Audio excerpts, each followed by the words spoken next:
Now, film, as all types of entertainment, is quite divisive. No matter how great or terrible you may find a film, some will just have a different opinion. Films can unite people on a small scale, but each film is subjective to each person, and each person will view it differently, meaning there can't be any truly perfect film. At least, that's what I thought a year ago.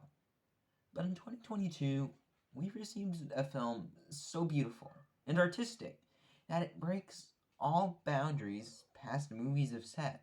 Because this movie has no flaws. This film isn't subjective. If you watch it, you will come to the same conclusion as everyone else, which is this film is perfect. But which film deserves such a title? Well, it is none other than Sneakerella. Now, Sneakerella is a film released to Disney Plus early 2022. It is similar to Disney Channel movies in concept, though in execution, it is not even in a 100-mile radius of those films. It is a phenomenal film, but as it is so perfect, it has been hidden in obscurity as general audiences have been too scared of its greatness and thus have not watched it.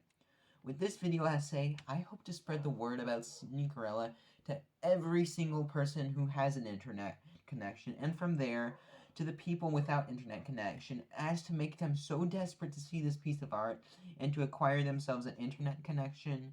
Therefore, the whole world will have internet, the whole world will have electricity. I know Meta is trying the same goal, but I feel like I can achieve it much more doing it like this. Now, there will be spoilers for this film, so I highly recommend you watch this film before you see this video, because for me to ruin it would be a cardinal sin, and I cannot let you have your viewing experience ruined of this masterpiece. So now that everyone has seen the movie, I feel like the first thing we need to discuss about the film is the title. Now, to the untrained brain, it would be a standard, goofy film title, for a children's film. But just like the rest of this film, it's actually quite beautiful. The name represents how it unites different cultures. Now, for your American audience, it might just be your standard film parody of Cinderella, just revolving around sneakers. But another way to see the title is her shoe. In Spanish, ella means her, and sneaker is slang for shoe, or it just means sneaker.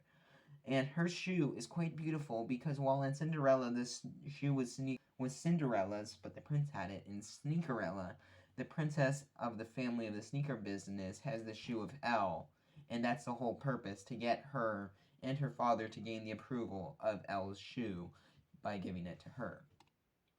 And the title represents how two seemingly opposite things can form to unite something unique and beautiful, a theme shown off in the movie where even though Elle is a poor artist from the streets, this girl part of a large corporate entity who has all the wealth she could want, and the two of them can seemingly fall in love, how Elle and Mr. King can form together in a business, representing the business and the artist forming together.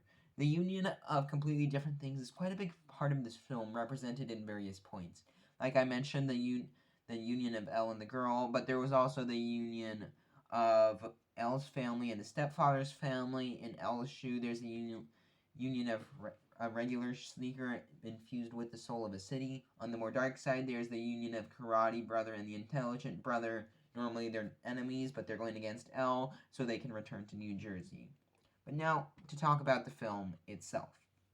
We start with a song where our main character, Elle, dreams about his shoes taking him up in the world, being something that unites his community. A prophecy which we will see paid off at the end. It does a great job at setting up his aspirations, but also showing his thinking is that it's almost an unreachable goal. He is quickly put back to work at his father's shoe store. We later find out that Elle's father is not very passionate about shoes. He does it more as a business and not a passion. This is why the father is okay with the sons to change their working days to pursue their passions, being karate and studying, being more relatable pursuits, and Elle's of the shoes doesn't make sense to him. But all abandons shift anyways to go with his friend at the drop of a new shoe, a king shoe. One nice touch was on the way to the drop, Elle customized Sammy's shoes. They might have not got their new king shoes all corporate-y, but Sammy got an artistic and unique set of shoes. And at the drop, they meet a girl who Elle hangs out with, and they begin to form a bond. The two teens go all through Elle's hometown. Sadly, they are forced to split up before they can share digits. Only then do we find out that this girl who Elle was with was actually the daughter of a CEO of a big shoe company, Kira King. So, not wanting to lose his chance with this girl, he finds a way to get into a party hosted by Kira's father. This is a bit difficult for Elle, as sneakers were one of the few ways he's still connected to his mother.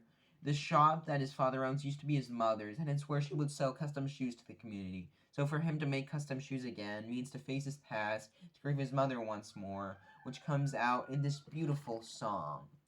But for the second time Elle meets Kira, another pair of unique shoes will be created. Elle takes bits and pieces of his hometown to create a shoe telling the story of him meeting Kira, and shows the soul of his community. This goes back to the start where his dream is to unite his community with shoes and to go up in the world, being a nice callback to the opening and to his motivation. But right before Elle can make his dream come true, his brothers come to stop him. I love the stepbrothers in this movie so much. In Cinderella, the whole step family just feels so evil without purpose and just being over the top evil, making it hard to connect to them. It's not really relatable. But here, the stepbrothers are mean, as in their eyes. Elle and his mother ruined their lives, making them move out here, and make them live in a dump instead of being in New Jersey. Now, that's not okay, but it means they have motivation. It's just not just being mean to be mean. He's mad at them. And the father isn't really evil or mean, he just doesn't understand his son. These character traits make the characters really relatable and really interesting, and actually some of my favorites.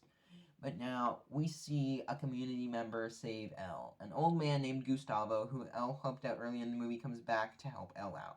I love this because it represents small town culture perfectly. Now, Gustavo isn't an ordinary man. He is the fairy godmother of this story. Much of his magic revolves around water, so I lovingly refer to him as Water Bottle Man. I urge you to do the same, but if you don't want to, I guess that's fine. So he uses some of his magic in a song called Life is What You Make It, where he uses his magic to turn a hopeless situation into a very desirable one for Elle and his friend. Now, to an uncultured critic, one might complain that they use magic as an easy problem solver when they could have used the community coming together to help Elle, making just it feel much more impactful. But actually, is too, Water Bottle Man is too uncultured for critics, and if you go a bit further in the movie, for it to happen twice wouldn't really make sense.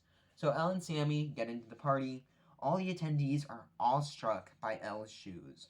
Rumors spread of him being some underground designer, which gets to Kira. So when they meet, after just hanging out for a bit, Kira wants Elle to work for her dad.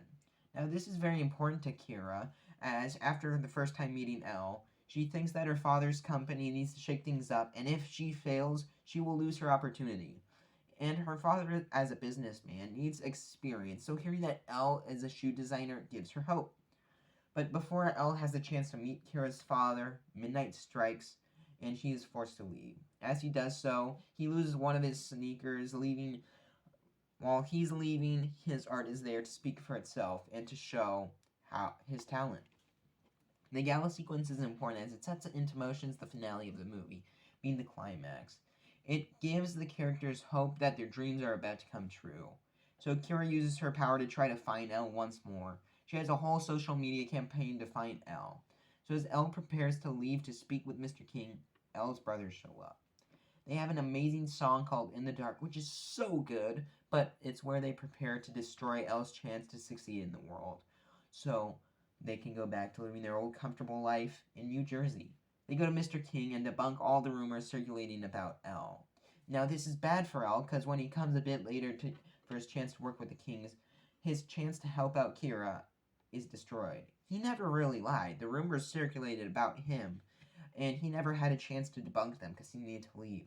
He gets shamed and told to leave, never to come back. Elle is at rock bottom. He had so many ideas, blueprints for an amazing new shoe, but has his dream crushed by his selfish brothers. But that isn't entirely true. On the day of SneakerCon, the event that the Kings needed Elle, the community comes together to help him out. All the community works together to make Elle's new shoes. So he rushes over to SneakerCon to give it one last try to make his dreams come true. So now we get the confrontation between Elle and Darius King. They have a rap battle where they realize that their starts are not so different. They both admit fault, and when Mr. King sees Elle's new shoes, he realizes that skill is more important than experience, and that business isn't everything. Making a good business decision isn't always the best idea. But then Elle's brothers come in and start making fun of the shoes on camera. But in one of the strongest parts of the whole movie, Elle's father comes in, stops his sons, and finally understands Elle. They bond as he finally understands what Elle wants, being passionate about shoes, and he sees the talent as well. Elle gets hired to work for the Kings and gets with Kira as well as staying in New York. There's this one song is so strong in so many ways. It concludes all the plot points of the whole story. We see Elle reach his dreams, which also shows the balancing of art and business in the King Company, which is also Kira's dream, and we see a father reconnecting with his son. Due to Elle's hard work and persistence, as well as support from his community, he made the world a better place, and in the final scenes of this film, his dreams come true. He makes a sneaker shop where he unites his community, inspiring people. And he starts dating Kira. Sneakerella is an absolutely fantastic film. It works so well thematically and story-wise. It is solid, with great acting, writing, and songwriting. For what is basically just a Disney Channel movie, it is so good. It has no right to be, and the fact that so few people have seen it is a travesty.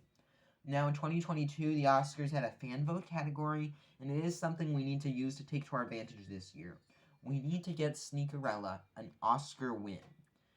And it might count more for an Emmy, so in which case we nominate it there. Either way, use bots, spam, do whatever it takes to get this film the dubs, because Sneakerella needs attention, and I think an award, that'd be perfect. But either way, this film needs more attention, and hopefully with this video, I have achieved it. Thanks for watching, everyone, and what do you think about this film? Of course you think it's perfect, but is there anything I missed? If you want to see me discuss every Disney Plus original, including Sneakerella, watch this video. Anyways, thanks for watching, and until the next one.